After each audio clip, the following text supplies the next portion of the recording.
Never that.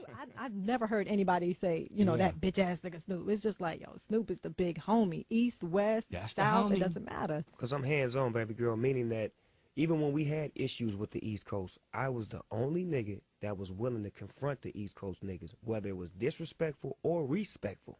Right. In the way that these niggas out here respected it. I remember you was on that stage. You said, "Let it be known." Yeah. Let it be known. Yeah. You know. We need to know. I need to know that you niggas love Dr. Dre and Snoop Dogg because I feel like this is my home right here. That was a motherfucking moment. Yeah, it was. But I cut the ice with that moment. I put my life on the line. Nobody knew that my life was on the line because some nigga from New York could have been like, nigga, fuck you. No, Yeah. You is the head nigga we need to knock off. Yeah. No, I think we all knew. I remember I felt like, oh shit, this nigga Snoop is crazy. Go to YouTube and rewind that. Go check that out. Was there ever a time where you was in the industry, because it does get very crazy behind the scenes. Yeah. On the camera and off the camera. Was there ever a point where you just felt like, yo, this shit is getting a little bit too out of hand? Did it ever get scary for you where you felt like, you know, let me bow out a little bit? Or it was never scary, but it was a point where I had to retreat. And that was when Biggie Smalls had got killed. That's when I called Minister Farrakhan because I didn't think that was right. You know what I'm saying? Biggie Smalls was a friend of mine. You know what I'm saying? I had a lot of love for him, and I didn't want the information to be relayed like the West Coast niggas killed him. You know what I'm saying? So when I got with Minister Farrakhan, you know, it's documented that he had all of the rappers and myself come to his house, and we got structure. That's when Fat Joe gained all respect for me because he had issues with Ice Cube, and he got at Ice Cube like a real motherfucker.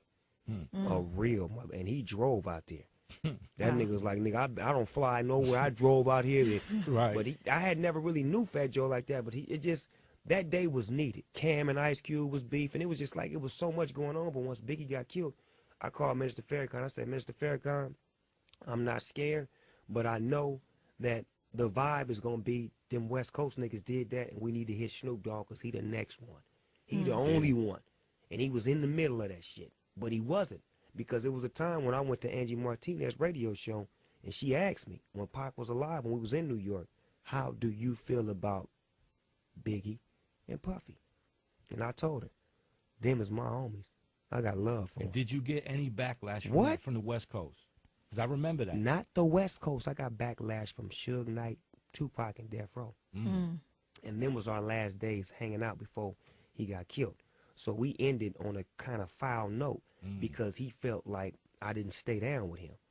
In actuality, I did stay down with him because before I knew Tupac and before I knew Biggie, I was cool with everybody. So once I met Pac, I still was cool with Biggie. right. You feel what I'm saying? So it was like, do you want me to stop my friendship because of something that you think he did to you? And as a man, every time I see you press up on Biggie, he didn't want it. So do you want me to jump in and he acting like he don't want it? It don't make no sense for us to double team him and he don't even want it one-on-one. Right. He's acting like he don't want an issue with you. A bigger man would say, okay, I got you, you don't want none. Not constantly driving him, riding him, because the nigga has skills. If he wanted to shoot back some shit, he could have shot back some super gangster shit. I heard the subliminal shit he would shoot. You understand what I'm saying? So at the same time, it's like he was strategic with, I'm not going to start a fire.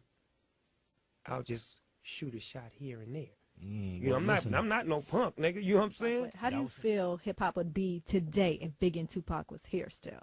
If they were here today and they were on peace, I think hip-hop would be a beautiful place to be. But if they were here and they still was on, you know, I don't like you and I can't deal with you, I don't think hip-hop would be as far as it is. I don't think it would be as grown as it is and as accepted as it is. One thing about anything you do, sometimes sacrifices have to be made.